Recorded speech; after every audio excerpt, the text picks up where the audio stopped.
This is coming to you from the heart of the Pacific, brought to you by Pauly by Design. respected at all times. Broadcasting from San Francisco, California, the city by the bay. It's about to go down. We shine on positive Pacific Islander role models every Sunday. Party on a Sunday. From 10 a.m. to noon, it's time for the iconic Faika podcast with your hosts, Listening to Naki and Carl.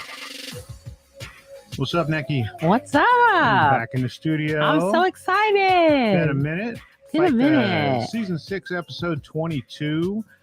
Today, we're going to flip the script. We're going to do our check-in second. Yeah. We are also, what are we going to talk about? We're going to talk about some cultural events that we've been to, some special events, one we never thought we would see, actually, in the mainland. Yeah. Thought we'd have to go to Samoa for that. We're going to talk about that. We're going to talk about Pacific feats.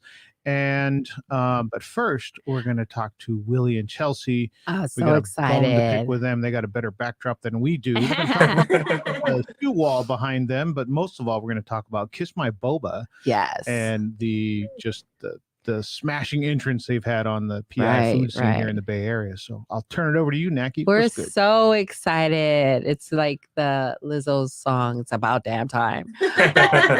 You guys are crazy busy, and we're so proud, and we're so just like in awe of your business. And let me just introduce Willy and Chelsea Tatola are the owners and creators of Kiss My Boba Bay Area. If you haven't been there, it's in San Bruno. Go check it out. Go check out your favorite flavors.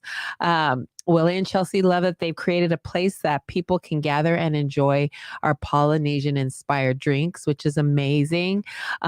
Willy is of Tongan descent. His mother is from Homa and his father is from La Paja. Did I say that right? Yep, got it. Married to the beautiful woman standing there next to him, Chelsea. They have a handsome son, Williami, and they are like the owners and creators of Kiss My Boba. Welcome to the Faika broadcast. Thank you. Thank you for having us. Yay, awesome. So before we start, we just want to have you just what I haven't talked about or anything that we've missed. Tell us a little bit about yourself and where you're located, just in case people have missed it, which I doubt. So we are Kiss My Boba. We have a brick and mortar. We just opened October of last year in San Bruno and El Camino, and we're about like 8 minutes from SFO. And then before that, we had our Boba food truck, which we still have now, which is just kind of all over the Bay Area. We do for catering, private events, and just kind of like festivals and pop-ups. That's awesome. And then so tell me why you started, how you started, like what inspired you, like everything. And of course, we want to know about the name. Yeah. That just rolls off the tongue. It's easy to say. Yes. I like saying it, actually. So that's a great choice of a name when people love saying the name of the business. Well, how we started was initially it was we started off as a way to escape our 9-to-5. We kind of got tired of working for other people, so we decided one day to kind of start our own. Her dad actually won a U-Haul truck in a poker game a while back, and I think that's when the inception of the name started. It was debated between me and my mother-in-law whether who started it first, but I think it was me because I wanted to come up with a name that you remember after you hear it. Our favorite part is when the kids turn to their parents and ask them if they could say it in our store. It's probably the most hilarious part. That's awesome. But yeah, we while I was working, I was a particle scientist for Bayer in Embryville. And we got the U-Haul truck after that one day that we named the business. And then I took a couple months to kind of watch YouTube videos to see how to make the truck. And then I made the truck. And then I finally took the leap to quit my job to try to pursue the whole boba game on the food truck. Mm-hmm. Williami making his entrance. And then we kind of just did it for fun. Like, we never thought it would turn into a real business. And we just kind of did it for friends' parties for free. Like, we just thought it was fun. We love boba, and we would just have fun making it at home. So we just did it for free for a while, and then people just kept, like, asking us to come back and kept booking us. We're like, oh, maybe this could be something. So we ended up joining Food Truck Mafia in the East Bay. And they kind of started getting us on the map a little bit, doing like the street events like San Lorenzo, Fremont. So then it just kept going and kept going. It's kind of interesting.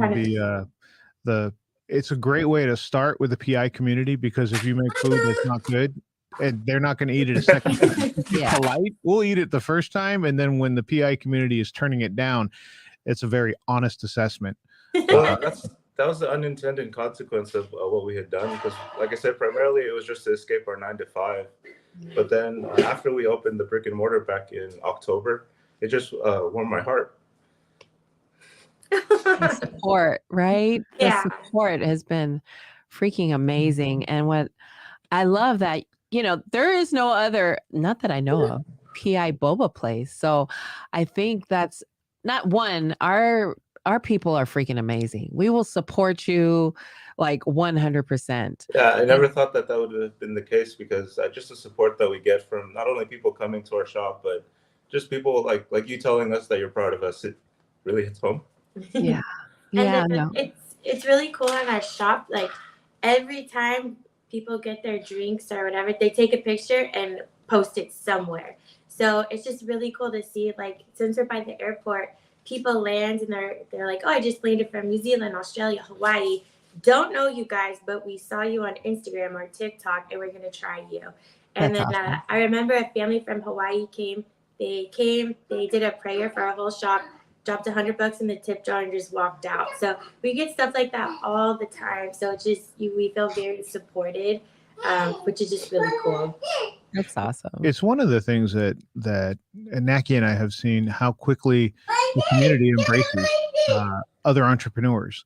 So when you're doing something, and we always say this, if you do what you love well enough to get people's attention, you can make a living doing it. At what point was it just kind of a monkey branch kind of thing where you had a hold of that and you knew exactly that's what you wanted to do? Or how did the transition go from, I don't want to work on somebody else's dream, I want to work on our dream? How did that transition into we're gonna go full force and go after it? I mean, that was kind of probably the biggest hurdle that we had to tackle, because I went from getting a consistent check every 2 weeks, and then right after, it was maybe you get a check if we had customers. Because our very first event, we were all happy. The truck was permitted. Everything was good to go. We showed up in Berkeley to a parking lot, and we had 0 customers. Not one person came. Oh, wow. Because nobody knew us at the time. And the closest customer we had, it was a guy riding his bike to our truck and then rode off into the sunset. Oh, jeez. That was your first That was our First first real event. our first real event. So it was a bus. It was a bus. It was a humbling experience, but Yes. we kept working at it for about a year until we actually got some traction and got out there. And then it took us another 2 or 3 years to get the brick and mortar, and now we're here up and running, and it's just been amazing. So many questions I have, and this one I've held on to from the minute you popped on the screen in the virtual studio. I gotta ask about the shoes on the wall. Oh, They're all his. None of them are mine. I believe it. part of that too is that growing up, we always had the Payless shoes. So we went to Catholic school for the faith portion of it, not necessarily because we had money. And I was always teased because I had the Payless shoes. So when I made it, I got my own shoes. Nice. I love it. We were love it. talking about one of our fellow PBD members that had They had a garage sale this past weekend, and she accidentally put her husband's Jordans out and sold them for $3. Oh, you would divorce me. Man. Yeah. So a lot of wives went on and said, "Oh my God, my husband would divorce me. He's a really good sport." He laughed about it, but I was like, "Oh, You better buy him another pair.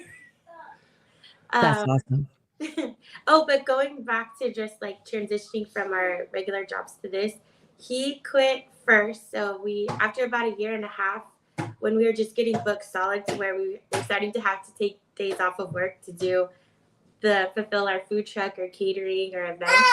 We're like, all right, we're getting to a point where like we can't handle all of it. So he quit first. And then I stayed on because I had the better benefits and stuff. So then I'm like, okay, if we ever get a brick and mortar, I'm going to quit.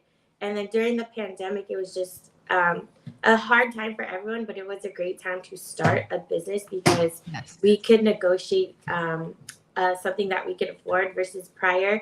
we could not afford the rent in any area really. Yeah. And then during the pandemic, we really did a great negotiation with the landlord. And then we had our son.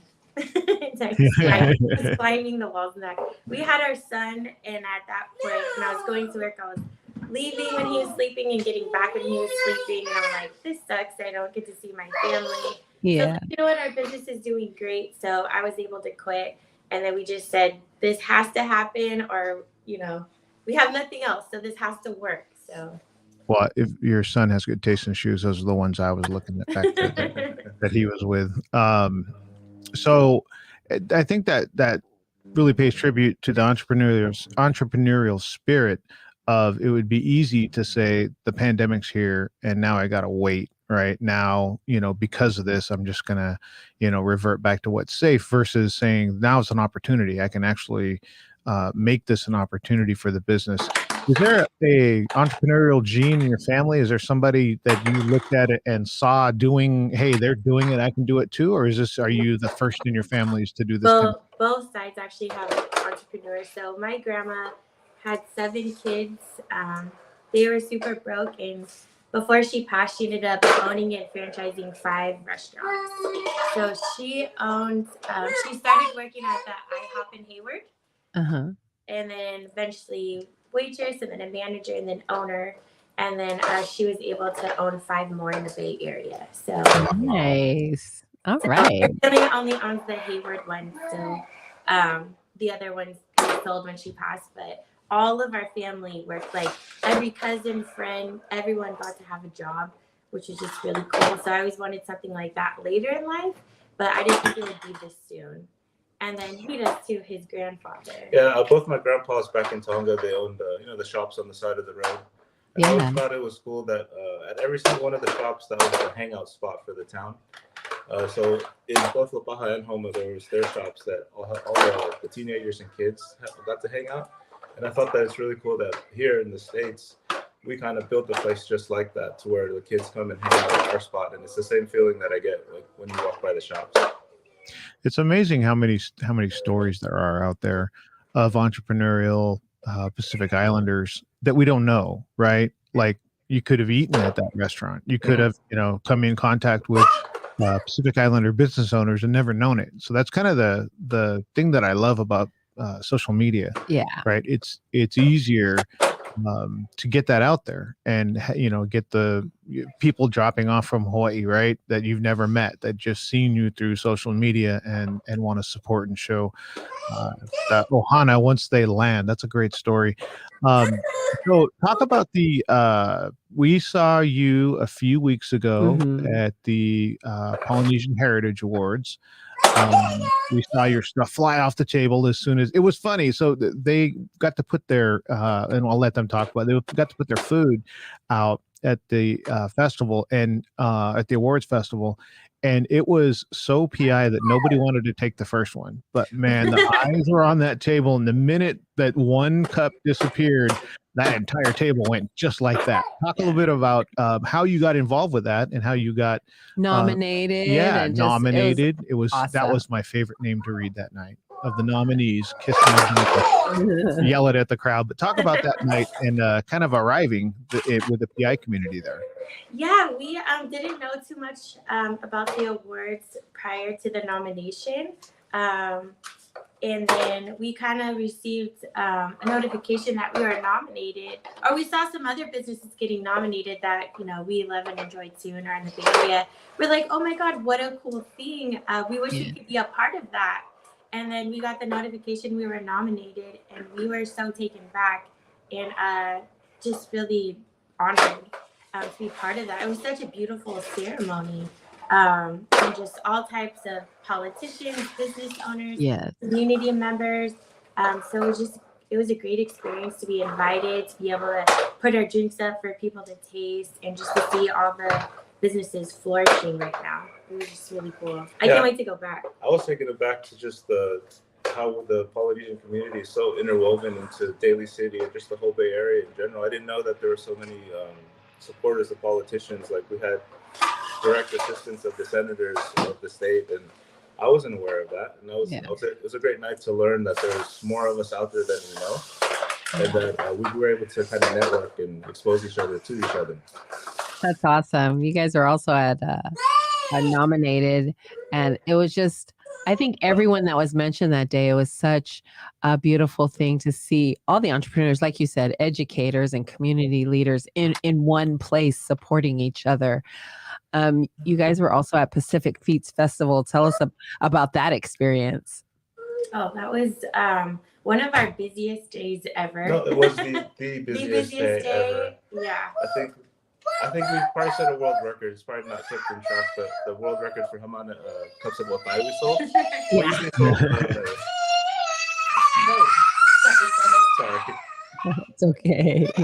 Yeah, that day we easily sold 1,000 cups of otay in, was it about 9-8 hours? Oh my God. Wow. So I think we have the record. If anyone else has the record, I'd like to compete with you. But Yeah. we sold about 1,000 cups of otay, and it was a pretty good event. How do you, I guess, because actually Naki's husband and I were sitting there and we were watching the lines that were at the food vendors, and we were literally had a conversation about how would you know how much to buy so that you don't end up, and prepare so you don't end up with 100% that you didn't sell, but then you don't want to run out at 4 o'clock either. I think my for that. I think my science background comes with that because I did a lot of huge batch manufacturing, and I took a lot of the skills that I learned through the manufacturing side in Berkeley, and I implemented that into our business so that we are able to be efficient and not really waste anything. We have some trade secrets that allow us to make that much, just with the different tools and stuff that I've learned through the process. And then the big festivals. Yeah, we literally have our brother jokes because he usually gets supplies for us. He jokes out at our ingredient and supply list, and it's just pages and pages. And we literally calculate down to the mangoes, the watermelon, the milk, sugar, coconut. So we definitely, before we would get to festivals, be like, oh my God, we forgot Boba, or we forgot this. But luckily, it's nice to have a store too, because we can start predicting how low we are, and then we'll have people from the store come and drop stuff off or send stuff for the festival to go grab more. Or if they're slow at the shop, I'm like, I need 4 more buckets of otay. So it's really nice. And then at the end of the night, we usually don't have much left over, but if we do, it's nice to be able to take a lot of stuff back to the store. So we really try to have minimal waste.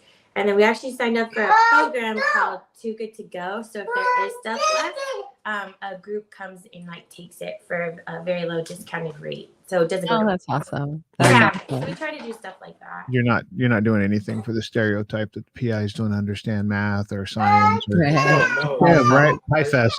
I don't believe in that at all because I just look back, it's funny to me watching that movie Moana. Oh yeah. How her efforts was to show that we were voyagers, right? We were able to use the stars to navigate the Pacifica. Yes. And I just see that as something that I'm trying to do to show that as Pacific Islander, we could do whatever we want to do.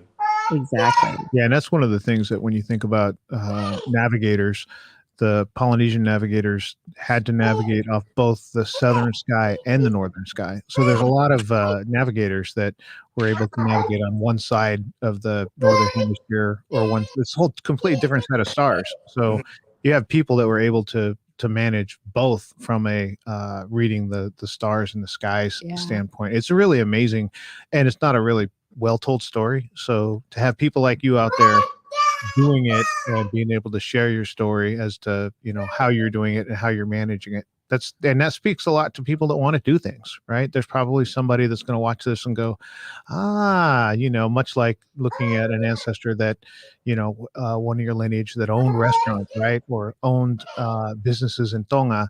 You see somebody do it, you think that you can do it. So even if you don't meet them, there's people that are watching you and believing in themselves by watching you.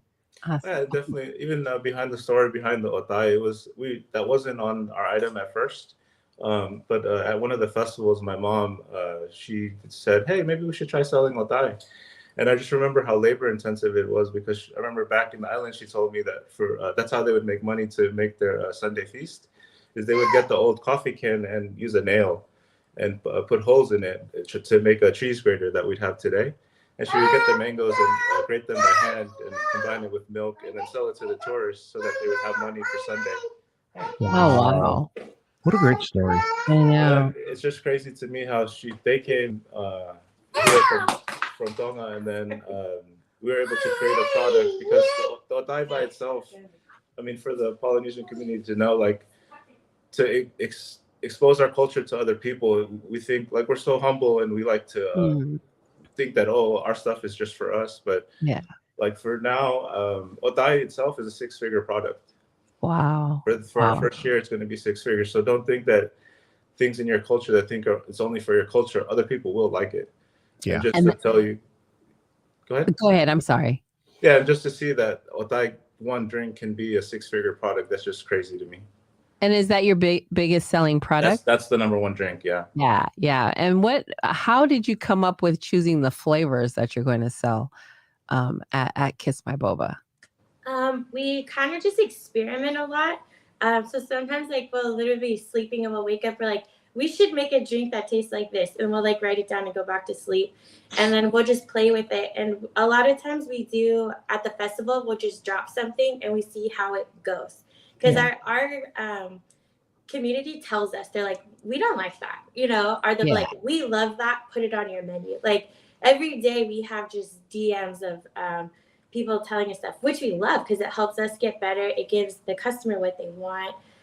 So we do a drink of the week right now too, where whatever we're working on being creative, we drop it on Tuesday to Sunday, and then we see how it sells in comparison to the other drinks and just the feedback we get and if people liked it or not. And then a lot of those drinks we'll add to our permanent menu, and then the other ones that don't do so great, we scrap it. We're like, nope, people don't like that out here. So it's kind of something fun and very creative that we get to play with. So we really like that. Do you think you're going to end up doing like a seasonal menu, like Starbucks does in the Christmas fall time, and Christmas, those kind of it's things? Very effective, because I find myself when I see that seasonal menu, I have to show up for some reason. I'm drawn to it because it's something that's different. You're so like say for example, a big chain like McDonald's has the same thing all the time every year. Yeah. But when we've seen that the most successful boba shops that we've seen, they have seasonal items, and then when they take them away, I really want it, so that I'm excited for the next season when it comes back. Right. So it's a really effective way to get customers to come in and have them retain. Yeah, and then a lot of our customers come daily, weekly, so it's just nice to give them another option, something different to try every couple months. So we should be dropping our seasonal menu probably like 2 weeks or so, and then we'll change it again for winter. When I think of local businesses doing seasonal menus, it always reminds me of that cupcake place we used to go to in Daly City, I think. Mm-hmm. And they had this key lime pie cupcake, I think. Yeah. And we went and got it, and we got it like, I don't know, 3 weeks in a row or some crazy, like we just got it over and over and over. And we didn't go to that place for like a month or something. We came back by and they didn't have it. We found out we had to wait seasonal till the next spring to get it. I remember driving away. Naki was irate. I'm such a foodie person, but it made sense because I would keep going back every week saying, is it back yet? And then it wasn't. So then I grabbed something else instead. Mm-hmm. So it made sense. I love that watching. I follow you on Instagram, of course. And I love that, creatives on TikTok and Instagram are tagging your business, and it's helping it grow. I believe that's what's been pushing, plus the drinks, of course. But Little Bird says you guys are expanding to possibly more stores. Is that true? Is it a rumor? Yeah, so we did our first time. We won a competition in San Francisco with a company called Radiant, and they're sponsoring 2 businesses. Basically, they have a very large office, and their whole front of their office is empty. So they're going to build 2 storefronts. So we won, and then the other spot was Rise Up Bakery. So he's in San Francisco too. So they're building 2 storefronts for us, and all expenses paid for a year. So that's the competition we won. They're still building it. So we met with them a couple weeks ago just to go over layout. It'll be a little bit smaller than our store now. More of like a 1-year pop-up to see how it goes. Mm-hmm. And then the other thing we've been working on, talk about your brother. I don't know if it's been announced yet, but we're working on Kiss My Boba Utah. Oh, nice. One of the biggest audiences we see that come off the plane, like, hey, we're from Utah. It'd be really cool if there was something like this over there. And then like they get shocked because we tell them, oh, we're about to open one up in a couple months. Awesome. That was my next question, because after we posted that you guys were going to be our guests, so many people were hitting me on the DM saying, is there one in Utah? Are they coming to Utah? I was like, okay, slow down. Like, tune in, you know. That reminds me of what you had said about, you know, isn't just for Pacific Islander people. Like, if it tastes good, we were at a bakery in Salt Lake, and we went there to interview the owners of the bakery, right? We ended up spending like 3 hours there because Singato Bakery. Yeah, because so many people were coming, other Pacific Islanders were coming in. But what I noticed is exactly that. It wasn't just PIs that were coming in. There was plenty of non-Pacific Islander customers coming in there and getting either the more, you know, American kind of stuff, but then also getting the traditional dishes as well. So I think that it's a good time for that. But yeah, the Utah market, we were just huge, blown away. Yeah. We at the end, we were getting ready to go, and then a vendor came in and they had drinks, and they're like, you know, the owner's like, you should talk to them. And we talked to Iconic. And it was just like, you know, a cool meeting place. But the PI community so strong. The influence in Utah and Salt Lake in particular. That's a great place. So was that just off of a response and, you know, request, or how did you sort out the Utah market to be moved up in your priority list? Primarily, it was just a response that we got here. Like I said, I couldn't fathom in a million years that we would get the support from the Polynesian community that we did. And then my brother went to the University of Utah, so he's familiar with the area. And I just knew that if we target locations that have a lot of Polynesians, that we would do well. And I think that we'd do more business in Utah than we would do here in San Bruno. So that's how crazy is that, right? Yeah, They're already blowing up in San Bruno. Exactly. So maybe once a week, somebody come in and they're like, "Are there Tongans in San Bruno?" I'm like, "Yeah, San Bruno." Are you new? Yeah, exactly. Because San Bruno is Little Tonga, because you just get off the plane and you're right there. Yeah. It's awesome, the support that you've been getting, and you're like everywhere, you know, KQED, you're on news. I'm like, oh my God, they're so amazing. I'm so, you know, us PIs, even though we've never met or we don't know people, we're like just so proud because of, you know, you're Pacific Islander and you're doing a great thing for the community. Nobody's ever had a PI Boba spot, and Boba seems to be the drink of choice now. Yeah. It's funny because I'd heard of boba, but I hadn't heard it as a you know, a trendy kind of thing until I saw Tico and Moon on TikTok, and her big thing was triple boba. And then after that, then I noticed it. It's like you own a Honda Civic, and before you own a Honda Civic, you never notice other Honda Civics on the road. You own one, all of a sudden you see them all over the place, and then it was like, all of a sudden my Boba awareness was like, wow, it's all over the place and it's blowing up. So I don't know, you know, you guys are going big places. We can say we had them on early while they were growing before, and I would date that before they were even in Utah. We had them on. It's so amazing. We're so proud of the work that you're doing and that you're sharing your passion with the community. And you're also setting an example for your son. He's seeing that his parents are doing what they love with hard work and passion. You know, I can do what, like you said, I can do whatever I want. It's seeing faces, like, you know, representation, seeing your face on anywhere and everywhere. You're showing kids that you can do whatever is needed and what you want. We're just trying to do it justice, because my parents came to this country for this reason, to have us succeed.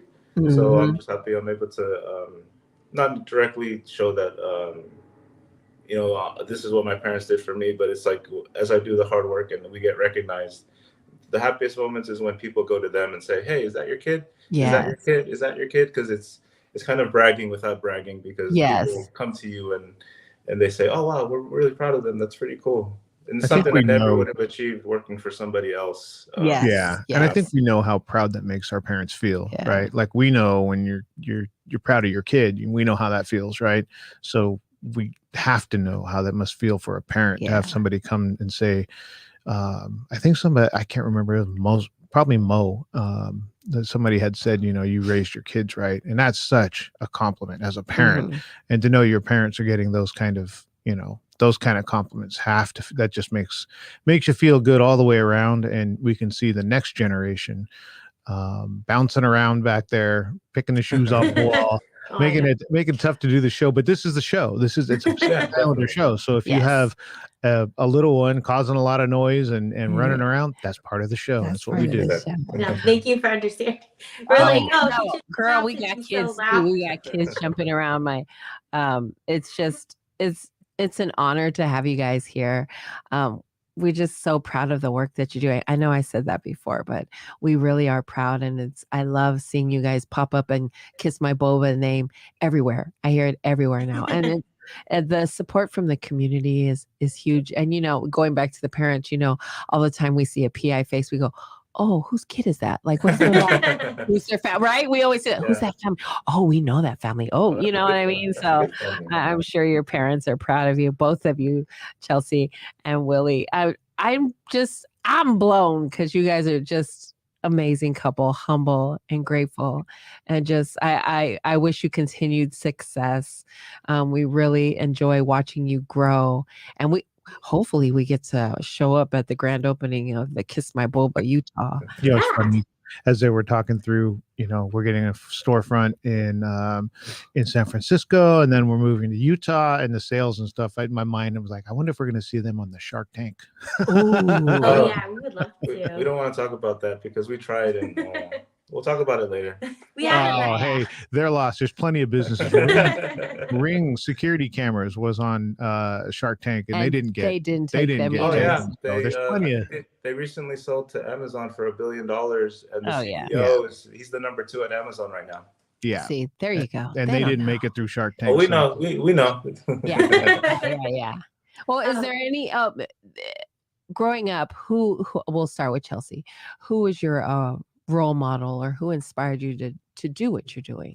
Kind of like grandma that I was talking about earlier, because she truly like came from nothing and built like this whole kind of just community for even in Hayward. I grew up in Hayward, and everyone in Hayward knew who my grandmother was, because I really like that one. Like anyone that needed a job, she gave you a job. Anyone that needed a place to stay, she'll give you a place to stay. So she just kind of helped everyone, and she truly loved what she did. Like, up until the last days of her life, she went to work every single day, all day, because she enjoyed it. And I always wanted to do something like that. And she gave a lot back to the community, like donations, charity. There would be, when we had her funeral, I remember like a school came in and were just saying that, she donated food all the time to them, and just all these other things she was able to do is kind of what we wanted to do. So we're happy now that when we first started, it was just us, and now we're able to have staff, to have jobs. We have the community coming in. Sorry. We're able to be part of fundraisers and campaigns and community events. And one thing with our catering is we really like that we're a part of people's like birthdays, weddings, the biggest days of their life. So they invite us to come, which is really awesome. We like to be part of it. There's a lesson to be learned there of if you achieve your greatness and your potential, the more you do, the more greatness you achieve, the more people you can help. Right. And I think that sometimes that gets lost in the pieces. The more you have, the more you can give. So I'm sure you're proud of your grandmother, and she's proud of you. How about you, Willie? For me, it's just my parents. My dad always taught us just work hard. That's all you got to do is work hard, and as long as you keep doing good things will happen to you. Because if you give it up to God, then He'll give it back to you tenfold. Yes. And then also, my mom, she's one of my favorite people, because growing up, we'd always used to go to the San Jose flea market, and she would always haggle to get better prices, the blankets and the rugs and whatnot. And I used to hate it as a kid, because I would just kind of want to walk away and go get some lemonade or something. But to me today, if I get a deal, even if I say $5-10, it's the best feeling in the whole world. And I know I get that from her, because I'm able to just negotiate. Negotiating, it's so fun to see the price and then to get it at a lower price, it just makes me really happy. And I attribute that to my mom. Oh, I think if you don't awesome. understand the art of negotiation, it doesn't make sense. And that's the point where you're like, I'd rather go do something else. But when you understand it, it's like magic. Yeah. Well, that's a transition. I mean, you work and then you're only getting a certain amount, per paycheck. And then for us, we found that, we could get more than that if you just work harder, and you get, and then, well, initially it didn't work out so well because, like I said, sometimes we didn't get a paycheck for the 2 weeks worth of work. But then for us, I think there was for me, the main reason I left, you do the numbers in your head to where you make a certain number and you're capped at 30 years making that amount of money. Yeah. And I didn't like the cap. So I wanted more than the cap. And I knew that I could achieve more than that cap. So that's why we decided to just leave our jobs and pursue something more bigger than us. And look at it. I mean, you guys are blowing up. I'm so happy for all the success that's headed your way. Is there anything else that we missed? Do you want to shout anybody out before we let you get back to your Sunday and you got to open up at noon? Just basically our family, our staff, and all our customers. We couldn't do any of this without you, because we could put in everything, put it there, but if no one comes to the shop, we wouldn't be able to be open. If we didn't have staff, we wouldn't be able to be running. And we have staff and we're still working like 18 hours a day, doing everything, but there's nothing else we'd rather be doing. So we're just very thankful to just have something where we can have our son with us every day, and just this very positive community that supports us. Awesome. Yeah, and then with our food truck, we've probably broken down within 15 minutes of everybody watching this within the Bay Area. So it's just funny to see that little spots that we've broken down on the freeway. It kind of brings us back into those memories. And I just wanted to thank you guys. I think what you guys are doing is very important, because now as the videos go on throughout the history, my great grandkids and further on generations, they can look back and see that, look what they did in the past. This is where they started. And I think it's really important that you guys are the oral historians that we used to have before that used to document. So I think that's really cool. Well, thank you so much. We always appreciate it. Our guests say that a lot, and we always come back with it, because there's great people like you out there doing it. That makes our job so much easier, because you're there for us to shine a light on. Yes. So we're proud of you. Your community is proud of you, and I'm sure your families are as well. So thank you for the time. It's this Kiss My Boba, 221 El Camino Real in San Bruno, California. Find them on social media. Do whatever you got to do, but get that food. Yeah. Are you open every day? Every day except Monday. Every day except Monday. Just to have one little break day. All right, people, get your boba. Check out Kiss My Boba in San Bruno, California.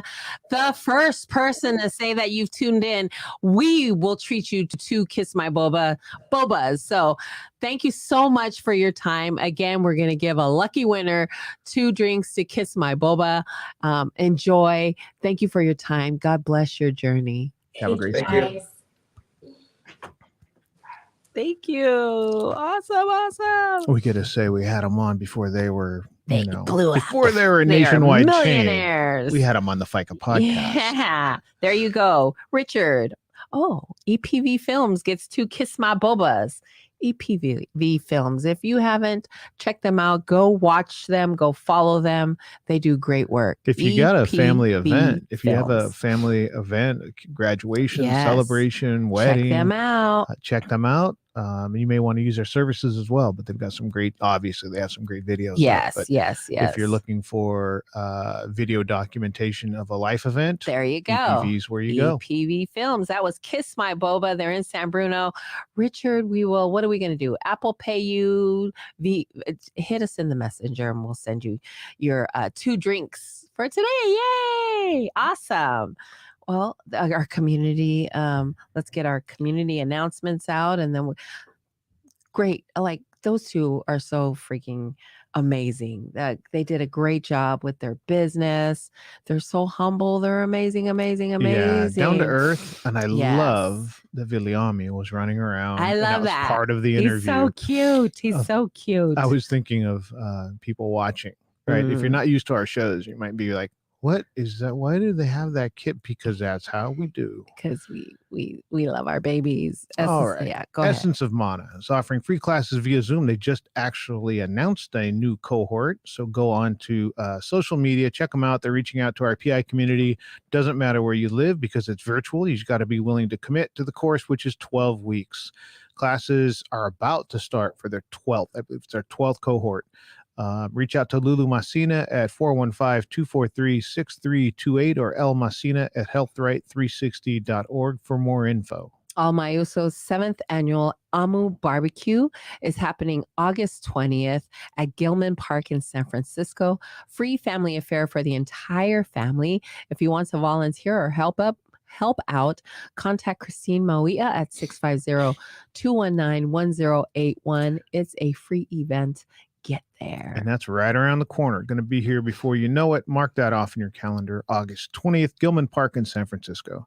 The second annual Pacifica Food Festival is happening July 30th in Tacoma, Washington. We're reaching out. We're shouting you out, Tacoma and the Seattle area at the Tacoma Dome. Great food, live music, and performances from our Pacifica Islands.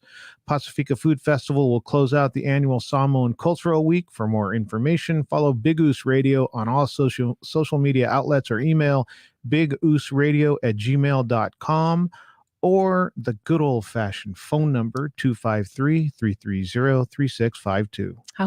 I'm always in awe when people are brave enough to post their phone numbers on social media. PIYA, Pacific Islander Youth Alliance 26th year anniversary is happening July 20th, which I believe it's this Wednesday from 1 p.m. to 3 p.m. at Herbst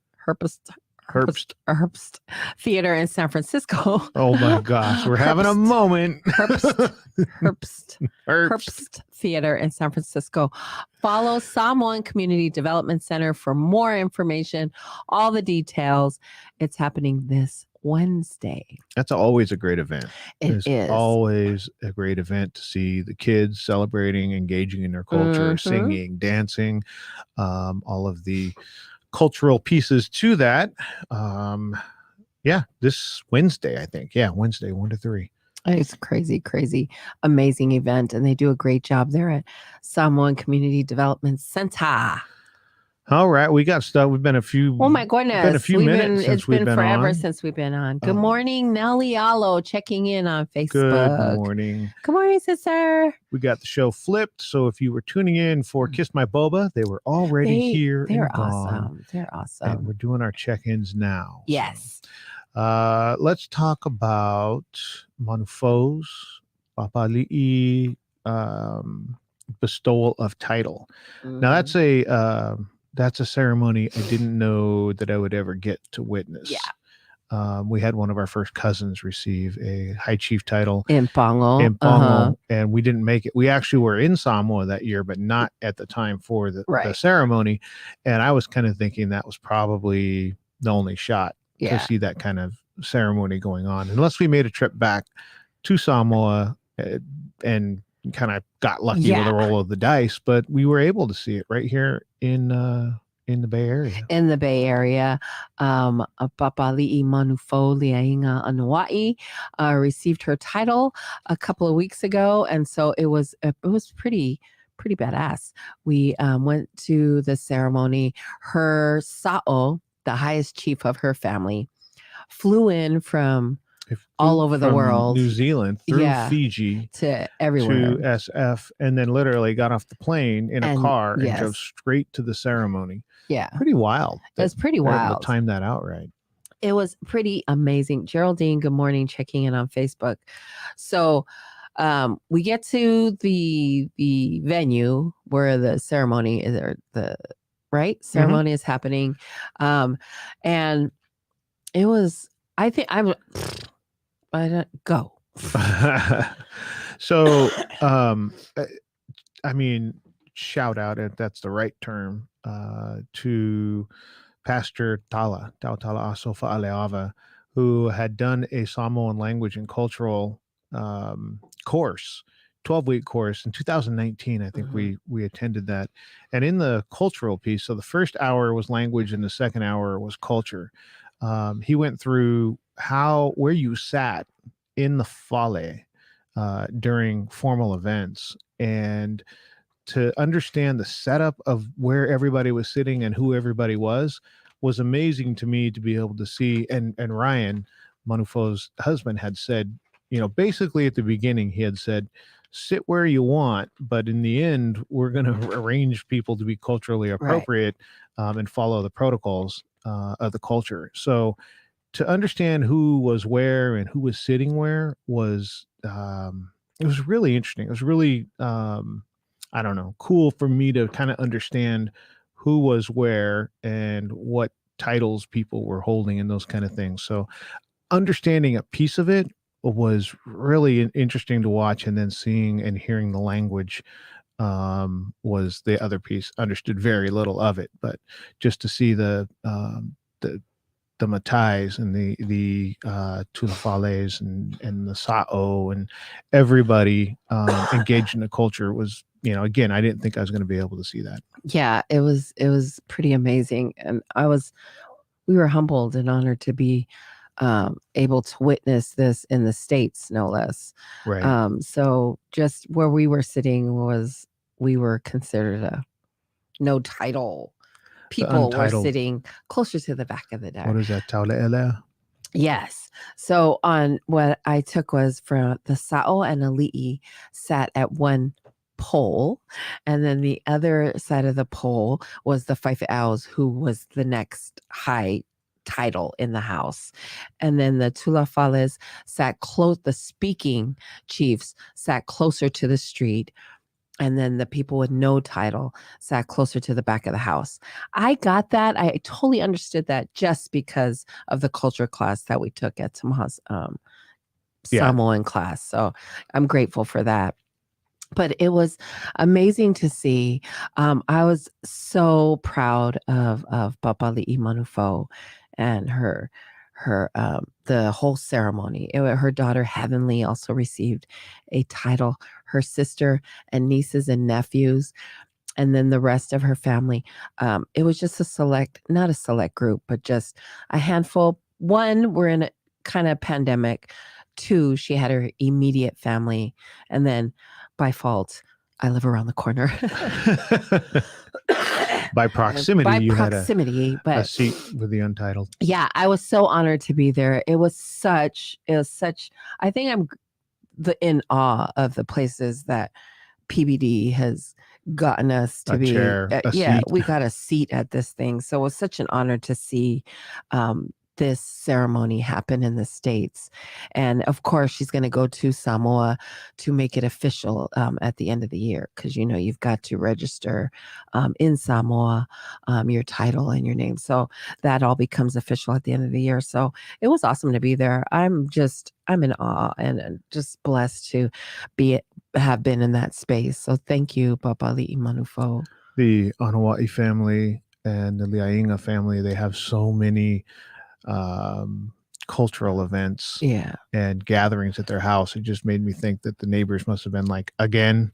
I mean, and there was a ton of people there. A funny moment when Ryan was saying, "Hey, somebody's double parked in front of my neighbor's blocking house. my neighbor's house. You need to move that." I'm sure it's from Fo's side of the family. But the neighbors have to be somewhat used to the gatherings that are going on, because they live at the end of a court. The turnaround part of the court, and that just fills up with cars. But amazing event. EPV was there.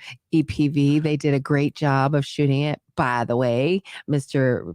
Richard won the 2 Bobas that Kiss My Boba. So good for you. I definitely sponged a whole bunch of knowledge off of them before the event started. I went over. And they were so nice and kind and patient to walk me through their setup, of which we used. Here's a great segue. At the Pacific Feats Festival, we wanted to be able to stream live from our camera. And so I got a lot of that, kind of setup, how does it work kind of thing, from looking at the setup that they had, EPV had at Manufo's event. And then we found ourselves at the Santa Clara County Fairgrounds last week at the first annual Pacific Feats, not the first island reggae music event at the Santa Clara County Fairgrounds. It runs the same time as the Island Reggae Festival that Danny O.C. Perez used to throw.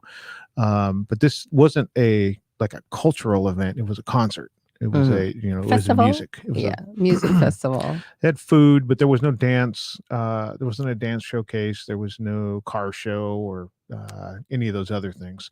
So it was a little bit smaller than we've had in the past. But again, there was less events. It was a very cozy venue for the concert. At the end, when it was all filled up, it was really a cool thing to see. Yeah, it was a great event.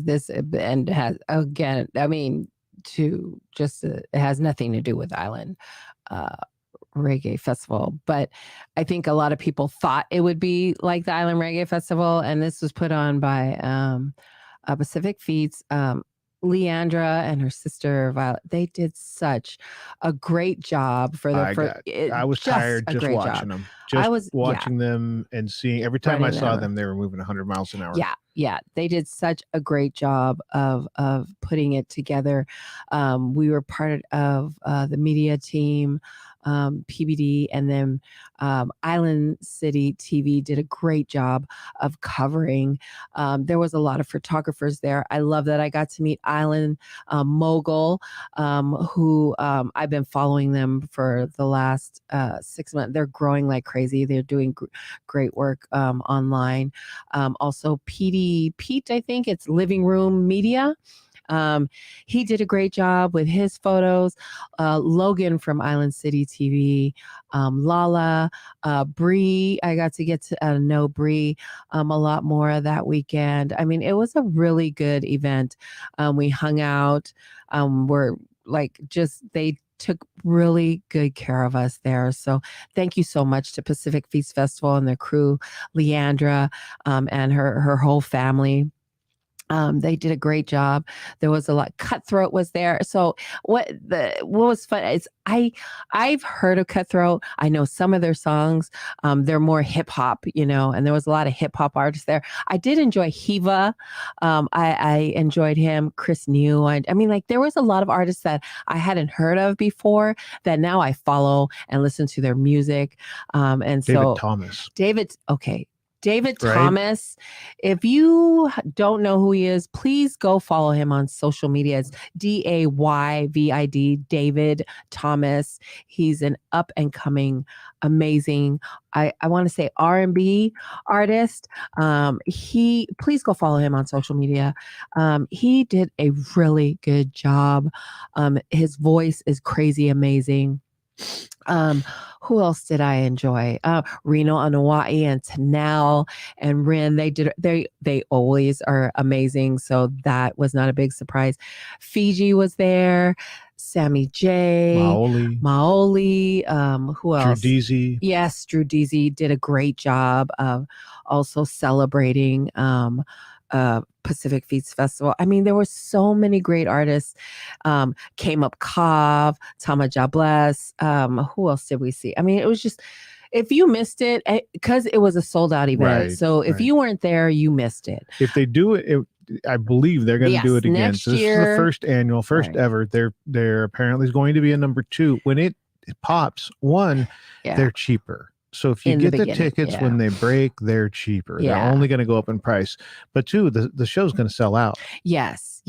And so it was a great show. It's funny to me because the hip hop artists, they and they're like hardcore kind of for me, and I'm old.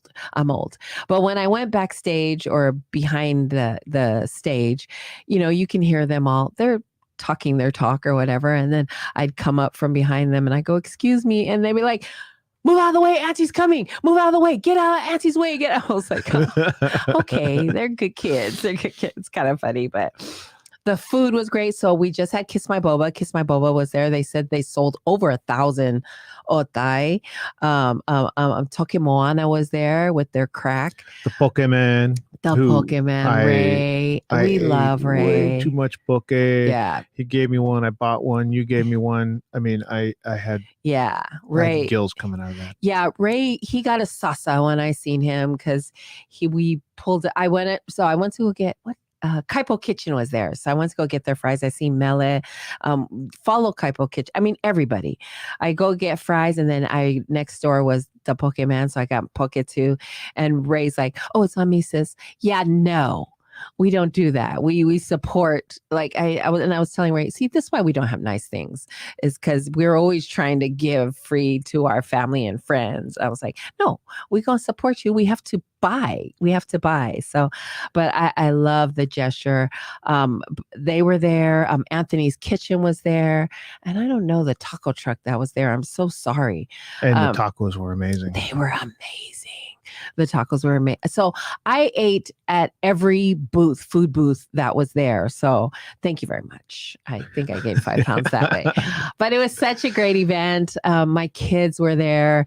They got to meet artists. My youngest, Lovey, was there, and she sat with us, and she got to meet and take pictures with the artists. And the artists were so, like Sammy J, he was like resting.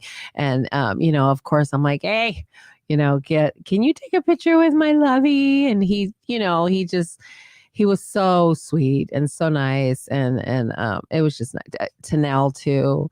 And David Thomas, of course, is always so humble and grateful. You'd never know. Some of the artists, you'd never know they're artists. Yeah. Because when you see them back, like David Thomas walking around with a stroller and his kid, you think that's a dad at the event with his kid. No, that was... he was the first one. David Thomas is the first artist ever on stage for a Pacific Feats festival, because he opened, and it reminded me of when I was with Tower Records. We were in Tahoe for a director's event, and there was a bunch of artists there. Yeah. And Sarah McLachlan was one of them, and so we got to break up in groups. And this was way before people were known. So there were like Jessica Simpson was there before she was big. Was she ever big though? She was more big from a reality show standpoint. Was she big though? So we ended up on a dock that went out into the lake with Sarah McLachlan, and there was only 6 people there because you signed up for who you wanted to go, listen in the breakouts. And Sarah McLachlan looked around and saw that there was nobody there, and she hopped up on the little bench thing and started playing and singing. And she said, it doesn't matter to me who's here and who's not. And you could tell that when she was singing, she didn't care. She just loved her music and singing. And she didn't care whether there was 10,000 people there or 10 people there. That's the way that I felt when David Thomas took the stage, because people were still setting up. It was the beginning of the festival, and he started playing and singing, and you could tell that in his mind, it was him and his music. And that was it. It didn't matter whether there was 1,000 people in front of him or nobody in front of him. Which totally happened, because he went on in the beginning. Yeah. And there was nobody there. There was nobody. Well, they hadn't opened the gates yet. And then he went on at 6 p.m. later on in the show, and it was the same energy, same vibe. Right. So I love, he's turned out to be one of my favorite artists. Check out David Thomas. Yes, he's turned out to be one of my favorite artists. And, managed by Island City TV, right? Q Management. He's managed by Q Management. So go follow him on social media. It was such a good event. Again, thank you to Pacific Feats Festival for taking really good care of us, and just a great event. The food, the people, the energy, they did a great job.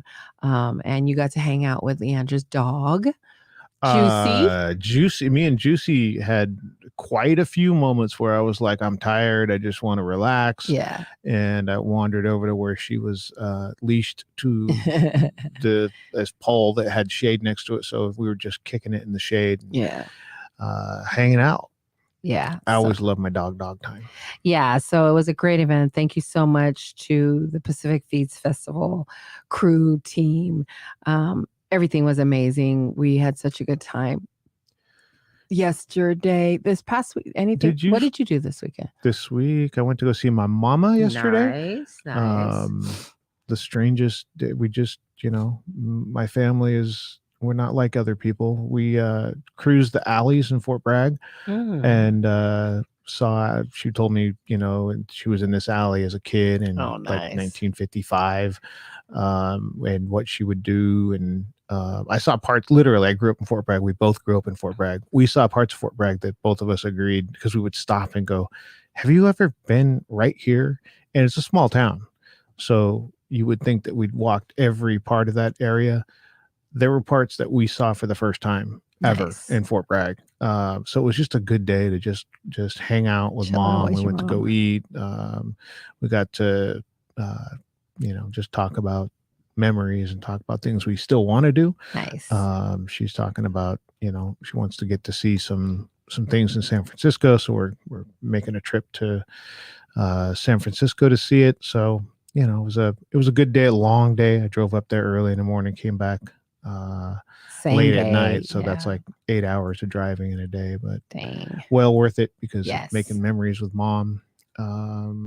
But yeah, they're just busy at work. I mean, what work's work. Yeah. Awesome. But I did see where your nephew got hit low. Let's talk about that. Yeah. Jeremiah Masoli, who is the quarterback for Ottawa, got hit by this really sad player, Garrett Marino, I think his name is. That is his name. He hit the quarterback, Maya, really low and took him out. Really, he just took him out and celebrated.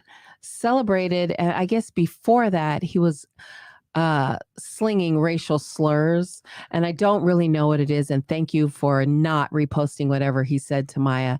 I've looked into just because I thought maybe it's out there, but thank you to the media for not posting whatever racist comments that came out of his mouth. Yeah, one of the most disappointing things for me, the most disappointing thing for me is seeing our nephew getting carted off the field, right? He had surgery, I think, Wednesday, on his leg. It's season ending for him.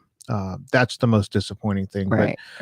Beyond that, you're going to have dirty players out there. Yeah, right? There's going to be yes, that's unfortunately is part of the game. Part of the game, It exactly. was a dirty hit. The player, didn't have the greatest, but that's a young man, right? The head coach for the other team. I don't remember what team it is, but the Rough Riders, I think. Mm-hmm. He said, because then the racist, the comments issue came up. So the head coach, who's a grown man, he's not a young kid that's on the field. He's supposed to know better. Right. Said he's not a racist. There's zero evidence that there's any racial motivation or any racial slurs. I've talked to him. I've talked to the other guys that were in the game. He's engaged to a black woman, just so people know that. His best friend is an African American. What does that have to do with anything? As if because I'm tied to a certain people, certain individuals, means that I cannot make racist statements because of that. That's not the way things work. Yeah. And for him, that's a coach who's supposed to be grown and more mature, right, to defend your player who just as ignorant as the statement. This guy's been thrown out. He's only started 12 games. He's got fines. He's been kicked out of 2 games, and now he's taken a player out. Right. So that's who you want to die on that hill as a coach and defend that player. There you go. That's not very smart. It's not thought out, and you're the leader of the team. You're the head coach.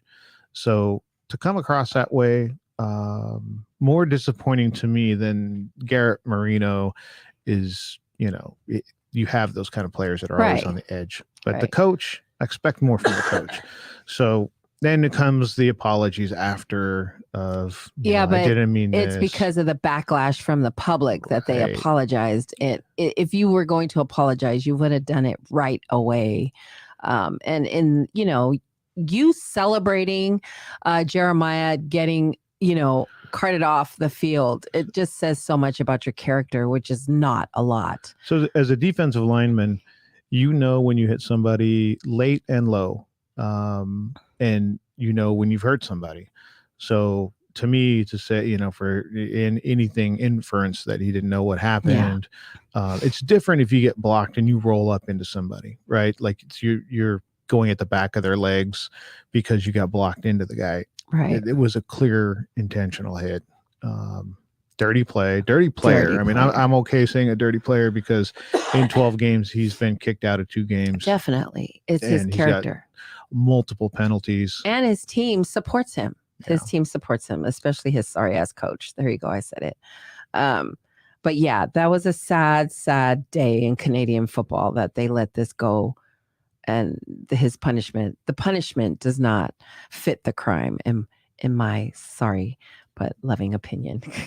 Yeah. So thoughts and prayers to the Masoli family. Yes, definitely. Hopefully Jeremiah's gets that wheel sewed up and healed and back out on the he'll field. be back. He'll be back. He's a fighter, a warrior. So he'll definitely be back.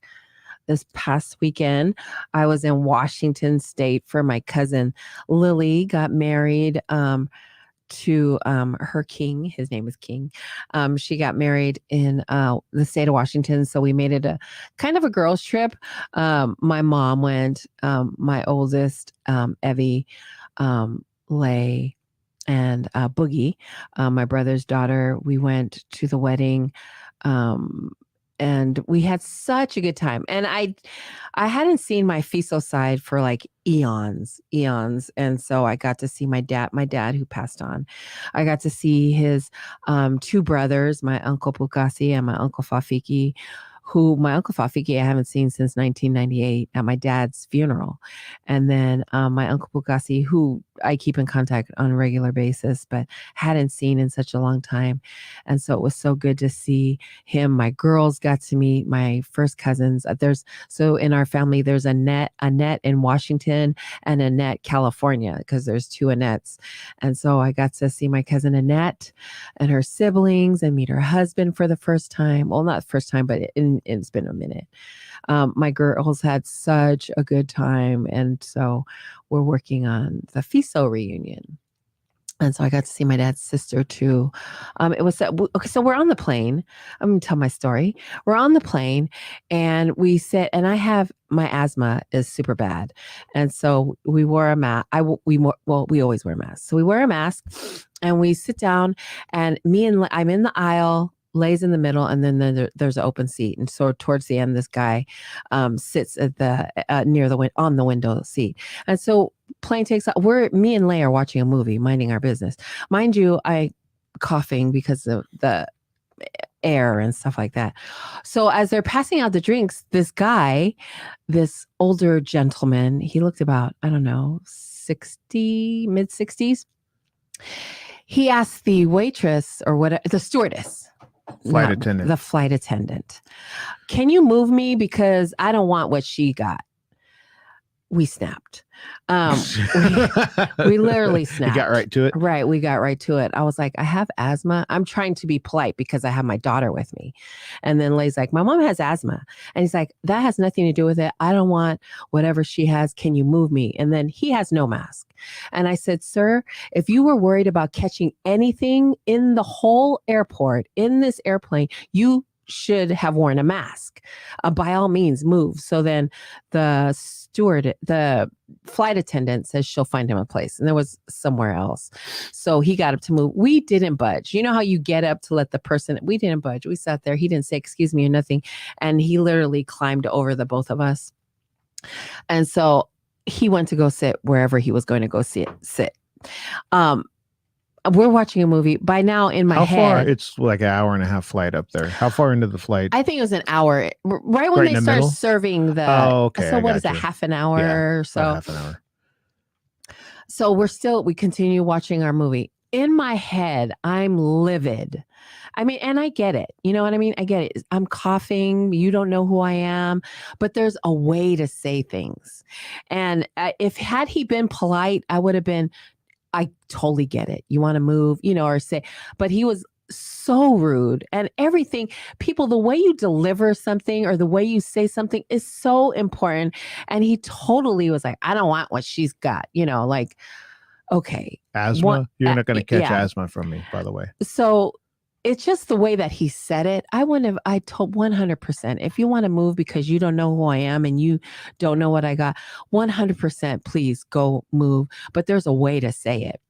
So in my head, I'm like fired up, but I don't want to snap because I don't want to be that mother on YouTube going viral. Right. And then I look over to my Lay, who's my 21-year-old. I could see in her face that she is so angry. So I'm trying to diffuse this. I'm like, are you okay? It's okay. We're fine. And then like 10 minutes after that, she's like, I'm going to say something to him. And I said, okay, you can say what, you know what I mean? Like if she doesn't get it out, she's going to be fucked up for the rest of the trip. So and in my head, I think she's going to say it after we get off the plane. She's going to catch up to him and say something. So the flight, we land, and the light that goes off that says you may now unfit. As soon as it went ding, Miley was a ninja. She climbed over me, went down to where that man was, and it happened so fast that he was in the middle seat of that aisle. She pushed the guy that was in, because he was leaning in the aisle. He was leaning forward to get his bag or whatever. She pushed him forward, and all I can see was her pointing her finger and her mouth going, and then people around was looking like, because they heard the first conversation. Right. So everybody, if you didn't know what happened, you would have heard it the second when Lay got to him. And she went off on him, and he was like, and she was like, she put her finger up and was still talking. I'm not done. I have never seen, and if you know Miley, she's soft-spoken if you talk to her. I have never seen my child so angry. That was one of my proudest moments of her. I mean, I'm proud of all with her mama. You're going to get it. I have never seen her go off. She's very respectful to elders. And that's another thing, is he's an elder, right? We teach our kids to be polite. She, like, all I can hear her was, pointing her finger and her mouth just going, oh, open it, open. And I heard him go, and she just cut him off. And then she walked away and came back, grabbed our bags. All better. Yeah, all better. And I could have stopped it, but I didn't, because if I don't let her get those words, it's going to bother her for so long. So I was like, okay. Well, she doesn't need to carry that with her. Yeah. And I don't want her to carry. Yeah. And she said, what my mom has cancer. Then she got COVID. So yes, she does have asthma. She has lung problems. You can't catch cancer. The last I checked, you couldn't catch cancer. And then that's when he was like, oh, well, damn. So, what I took away from that was, one, my daughter she don't take no shit. But second, like, be careful. Choose your words carefully when you talk to someone that you don't know, because you don't know who you're talking to. You don't know their situation, and wear a freaking mask if you're scared about catching something. Yeah, that's the thing, is you don't. People walk around with their story. Yeah, and if you don't know their story, then you shouldn't be commenting on things that could relate to that story. Otherwise, you end up looking dumb on a plane with a beautiful young lady chewing your ass out. Yeah. And it's funny because my oldest daughter was on our flight, and for some reason, she got bumped to a later flight. And I was like, thank you, Jesus, that she was not on that flight, because my oldest daughter, she doesn't talk. She swings first and asks questions later. So I'm grateful. At first, I was mad that she got bumped to another flight, but now I understand God's plan. God saw that train coming. I understood God's plan. And so, yeah, I'm grateful that my Lay handled it, other than my eldest, Evie, because Evie swings first and asks questions later. So, yeah, we don't know people's stories. Yeah, everybody's walking around with a story. You don't know it. Right. So just be careful of how you talk to people. Think before you get your words right, before you get cursed out by a 21-year-old. Think about that saying, you don't know me. You don't know me. And you don't want to know my kids. You don't want those problems. But yeah, I was grateful that it was my Lay with me. Other than any other of my kids would have, like, the whole plane would have known the whole story. So we would have saw it on TikTok. We would have been viral. But yeah, so I went to my cousin's wedding. I had such a great time. A big shout out to my FISO family, who just took really good care of us. And it was so good to see my dad's siblings. It's been a minute. And my uncle Bukasi, who I babysat me and Pete. We were like his first kids when we were born. And then my uncle Fafiki, who is the baby of the family. It was good to see him. So everybody exchanged phone numbers, and we'll all be keeping in contact. It made me realize how much I miss them. And so I'll do better keeping in contact with my Fiesel family. But Lily was a beautiful, beautiful bride, and her king, he was such a nice man. He was so, you could see how much he just loved Lily. So I was happy for her. I was very happy to be there, and everything was beautiful. The venue, the food was delicious, and my mama was there. So of course they took good care of her, and I got to see our cousin Nellie, who lives in Washington. Such a great weekend. So It's so nice to see the look in newlyweds' eyes as they look at each other. Yeah. Just tell them that the rest comes later. You enjoy this now. You enjoy this now. You'll be in honeymoon stage for a minute, but just remember that. Just remember that always. Take good pictures. Yeah. So yeah, that was my weekend. My week is coming up. Start all over on Monday. We're back to the grind, and yeah. So there you go. That was my week. I think we're all done. I think we're good. We're good. Mena, we're all caught up. Yeah. Big shout out though at Pacific Feast Festival for Mena, who took a lot of great pictures and video and put up with all our shit that day. Yes, very patient. So very patient. She gets that from her daddy. So thank you to Mena and just everybody there that day. Bree and Lulu, our Lulu from Essence of Mana, did some interviews for us. Look for those. Actually, I think out. one of them's already out on social media. The interview with Came Up Cov is out now.